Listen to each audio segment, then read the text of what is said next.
Salut tout le monde, j'espère que vous allez bien. Donc aujourd'hui je vous retrouve, désolée si vous entendez des bruits extérieurs. Actuellement je suis en Espagne si vous ne le savez peut-être pas.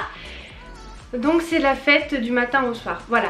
Aujourd'hui je vais vous parler sur tout ce qui concerne mon parcours scolaire, parce qu'il y a beaucoup de questions voilà, qui reviennent assez souvent, que ce soit sur Snap, Instagram et même sous mes vidéos, voilà. Donc je vais prendre le temps de répondre à quelques questions. On va commencer par le commencement. Je suis partie en maternelle à l'âge de 2 ans, voilà, je suis rentrée 1 an plus tôt, parce qu'habituellement c'est 3 ans quand tu rentres à la maternelle, ça dépend les écoles. Puis j'ai une maternelle, je ne me rappelle plus, bien je pense, je sais plus en fait. J'ai quelques souvenirs mais très vagues, on va pas s'attarder sur cette partie de ma vie. Donc ensuite je suis arrivée en primaire, donc ça se passait très bien, hein. J'avais des bonnes notes, j'étais forte en mathématiques. En même temps en primaire, on va quand même pas abuser, hein. Donc là déjà c'était une période où je faisais de la gym, donc depuis toute petite en fait j'ai toujours trouver une organisation qui me convenait, c'est-à-dire que c'est pas du jour au lendemain où j'ai réussi à m'organiser tout le temps, c'est que ça s'est appris, voilà, j'ai appris à m'organiser avec l'école, la gym, les compétitions, etc. À présent, on arrive au collège, donc c'est là où tout a plus ou moins changé. Alors je vous ai fait une vidéo où je vous ai expliqué quel genre de personne j'étais, mais je vais juste rappeler rapidement hein, pour que voilà vous contextualiser correctement la chose. Donc j'étais le genre de personne à être influençable, bagarreuse, mais à savoir que je travaillais, c'est-à-dire que je ne partais pas à l'école et je me disais ouais l'école c'est pour s'amuser. C'est juste que voilà, j'avais un caractère assez fort donc je me laissais pas faire, mais à côté de ça les profs je les respectais, j'avais beaucoup d'estime pour eux, j'adorais apprendre, ça c'est quelque chose que j'ai toujours aimé l'école en fait, si vous voulez savoir. D'ailleurs c'est pour ça aussi que j'ai fait des longues études, parce que ça ne m'embêtait pas l'école, c'était pas un endroit où j'allais à contre-cœur. Bon de temps en temps je vous cache pas hein, comme tout le monde j'avais la flemme de me lever, j'avais la flemme d'y aller, j'ai souvent séché, mais sinon j'aimais bien l'école. Il faut savoir que j'étais le genre de personne certes qui avait des lacunes, mais je dormais pas sur mes lauriers, c'est à dire que je me disais pas ouais vas-y j'arrive pas, ça me saoule, j'arrête. Non, c'est à dire que toujours je me fixais des objectifs, même si c'était pas facile, même si des fois j'en pleurais. Et bah c'est pas grave, je prenais mon courage à deux mains et j'essayais, je travaillais, j'essayais de comprendre, je me documentais, je regardais. Je m'attendais pas en fait à ce que mes professeurs m'apprennent tout, c'est à dire que ils me passaient la base pour apprendre. Après si je comprenais pas, bah, j'allais chercher chez moi, j'allais chercher un petit peu plus loin, je prenais des cours particuliers, voilà, je me battais tout le temps.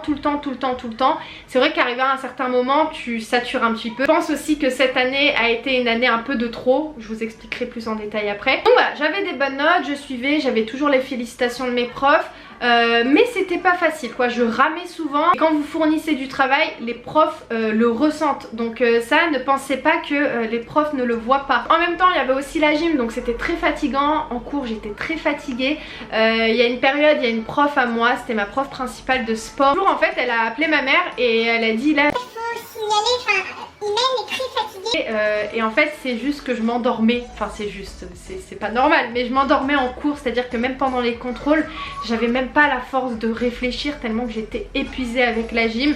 C'était du non-stop, voilà, la gym c'était vraiment un sport de haut niveau dans le sens où voilà, il y avait les compétitions, il y avait les entraînements etc. Donc j'étais fatiguée à cette période là. À présent on arrive au lycée, donc j'ai fait un lycée général. Je voulais pas faire de professionnel, pas parce que je trouvais ça nul, mais simplement parce que je ne savais pas encore ce que je voulais faire et parce que je voulais faire de longues études, voilà. Ce qu'il faut savoir c'est que dès que je suis arrivée au lycée, j'ai coupé cours avec toutes mes copines à part Stéphanie que vous connaissez. Que voilà, j'étais vraiment plus dans l'optique d'être entourée, c'est-à-dire je préférais marcher seule. Attendez, je vais allumer la lumière. C'est mieux avec la lumière, bon on va faire avec. Voilà, je vais vous lire une petite citation qui va illustrer ce que je viens de vous dire. Exige beaucoup de toi-même et attends peu des autres, ainsi beaucoup d'ennuis te seront épargnés. Je me suis dit à cette période là, voilà, c'est moi entre guillemets le maître de mon destin, il n'y a personne qui va travailler à ma place, il n'y a personne qui va s'asseoir en classe à ma place, il n'y a personne qui va passer les examens à ma place, qui va passer le bac à ma place. Je me suis dit autant m'éloigner des personnes qui sont négatives et me concentrer sur moi-même et me concentrer sur mes études. Donc ensuite on arrive en première, donc j'ai fait une première littéraire, voilà, parce que concrètement j'avais vraiment pas le choix. Si j'avais pu choisir, je pense que j'aurais peut-être fait ES avec du recul en fait. Parce qu'en soi il faut savoir que littéraire il n'y a pas énormément de débouchés. Mais je me suis dit je vais pas me tirer une balle dans le pied, surtout que j'avais pas envie forcément de redoubler. Donc je me suis dit autant faire quelque chose auquel j'ai pas forcément énormément de difficultés, c'est-à-dire le français. Même si des fois je fais des fautes etc, je ne suis pas parfaite. Tout simplement je vais pas me justifier là-dessus, je fais parfois des fautes de français. Oui, j'ai souhaité être professeur d'école et peut-être dans quelques temps, je ne sais pas, je le serai.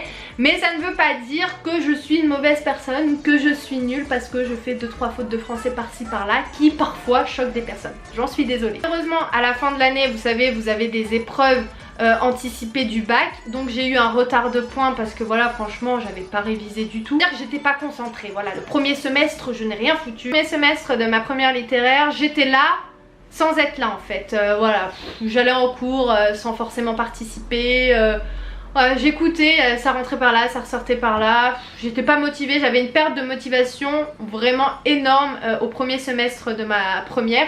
Je me suis fait violence et je me suis dit attends, certes t'as pas le bac là, mais quand même il faut que t'aies tes points pour ne pas être en retard pour le bac. Donc malheureusement j'ai eu des points de retard, je saurais plus vous dire combien. J'arrive en terminale, donc j'ai fait terminale littéraire logiquement. Donc là dès la première semaine de terminale, j'étais au bout de ma vie, j'étais stressée parce que je savais que j'avais des points à rattraper, j'avais peur parce que philosophie c'était coef 12 ou 16, je sais plus. Bac littéraire, ça signifiait que voilà, t'es bonne en français, donc il faut pas que tu fasses de fautes en français, du moins que t'en fasses pas des énormes comme j'en faisais, parce que j'en faisais des fautes et même moi après que je me relisais dans mes copies, je me disais putain t'es sérieuse, t'as fait cette faute là, mais fallait pas. Franchement c'est pas que j'étais nulle, mais j'étais pas non plus forte quoi, je me débrouillais correctement, j'avais des bonnes notes. Mais j'étais pas sûre à 100% d'avoir mon bac. Franchement, qu'en philosophie, malheureusement, c'était le plus gros coef et c'était la matière où je me tapais des sales notes. Le seul truc que j'aimais en terminale, c'était mon option théâtre. Donc j'ai fait 2 ans de théâtre. Ça m'a apporté quand même pas mal de points au bac parce que j'avais fait un bon dossier, j'avais fait une bonne prestation avec mon accent blédard d'ailleurs. Donc ils ont beaucoup aimé. C'était d'ailleurs une pièce de Shakespeare, c'était la pièce d'Hamlet. Donc vu qu'en fait je comprenais pas au début quand on m'a raconté la première fois la pièce d'Hamlet, donc je me suis dit bah je vais l'expliquer en mode blédard. Et donc les jurys en fait ils ont grave kiffé et ils m'ont demandé pourquoi vous avez mis cet accent. Donc je leur ai expliqué tout simplement qu'en fait j'avais rien compris la première fois à la pièce d'Hamlet parce qu'il y a beaucoup de personnages etc. Donc je me suis dit bah autant mettre quelque chose qui fait partie de moi. Donc revenons donc à mes inquiétudes en terminale. Voilà, j'avais peur parce que voilà, j'étais pas non plus une élève hyper douée.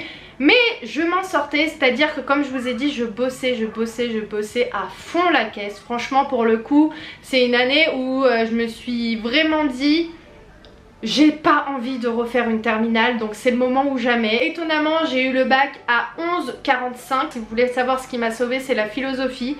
J'ai eu 17 coef 12.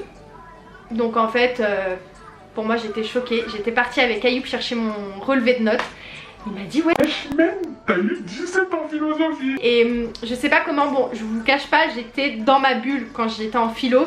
Je me suis dit il faut tout que je donne, c'est à dire que j'ai relu 5 fois ma copie avant de la rendre. Je me suis dit là si je fais là les fautes d'orthographe ils vont pas me louper. J'ai hyper fait attention avant de rendre ma copie, j'ai tout relu. Ça c'est un conseil que je vous donne encore une fois. C'est peut-être quelque chose qu'on néglige et que moi aussi je ne fais pas tout le temps, je vous cache pas, je le fais pratiquement jamais. Mais quand je savais qu'il y avait un enjeu derrière, je relisais toujours mes copies.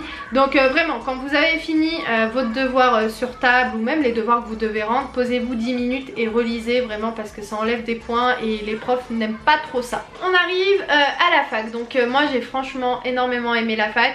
Pour tout vous dire, c'est à partir de cette période-là où j'ai commencé à apprécier l'école, c'est-à-dire que je trouvais un intérêt sur ce que je faisais. Je sais pas, tout simplement quand tu fais quelque chose que t'aimes, et bah t'y trouves un intérêt et t'y trouves un plaisir, donc c'était le cas pour moi. Mes 2 premières années à la fac, j'ai décidé de prendre un appartement pour être plus proche de la fac parce que sinon j'étais un petit peu loin de la maison. J'ai fait une licence de sociologie, pour tout vous dire j'ai fait ça un petit peu par dépit. Parce qu'en fait j'étais acceptée de base à la Sorbonne sur Paris pour faire une licence de psychologie et le truc c'est que j'avais un choix qui était un petit peu compliqué à cette période. C'était ou soit je continue la gym et je fais une licence de sociologie, ou soit je vais à la Sorbonne mais j'arrête la gym et je fais une licence de psychologie. Donc j'ai préféré choisir ma passion et j'ai préféré continuer le sport. Donc comme vous avez compris, j'ai choisi donc la licence de sociologie. Donc la première année elle s'est plutôt bien passée, j'ai beaucoup aimé parce que tu étais plus ou moins libre.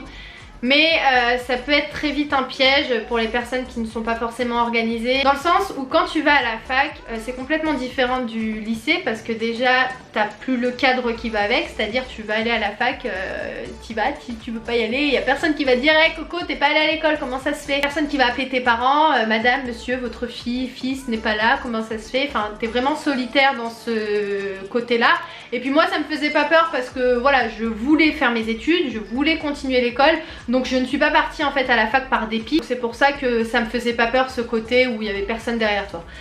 À savoir que mon premier semestre, je l'ai un petit peu négligé comme ma première littéraire.